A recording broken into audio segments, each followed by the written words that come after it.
እና በቆሎ እሸት ስንት ብር ነው? 20 ብር። 20 ብር? አዎ። እቺ ትሻላለች ፍቅር ማለት እቺ ትኩስ ናት። እሺ ብሮ እሺ። ፍሬሽ ነው ግና? አዎ የለት ነው በእምነት ግን የባለፈው 20 ብር አለብህ። የባለፈው ሁሉ አለ እንዴ? እዛ ጋር ጫት እየቃምክ ምናምን እና ስጠኝ እያልኩ ሳትሰጠኝ ነው ሄድከው።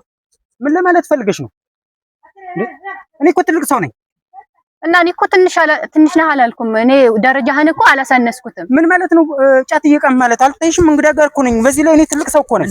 እንዴት ነው በቆሎ እሸት በልቼ ነፃ ሂጄ ነው? ምንድነው አባ አንቺ አይደብርሽም እንዴ? ምናልባት ረስቼዋለሁ ነው የሚባለው እንጂ እኔ ምን ማለት ነው ረስቼዋለሁ ማለት ነው የምልሽ? አባ ተረጋጋ። ምንድነው ችግር አለ? የኔ አባት አይመለከትም። አንቺ ስነ ስርዓት ያች ይሄው ሰው ጋር እኮ ነኝ፣ እንግዳ ጋር እኮ ነኝ። እንዴት ነው እኔ ጫት የምቅመው? አይደለም ተረጋጋ። ረስተኸው ነው የሚሆነው።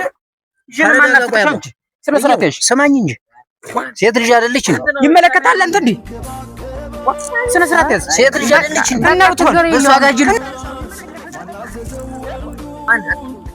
ችግር የለውም። በቃ ብሩ ሊቀር ይችላል።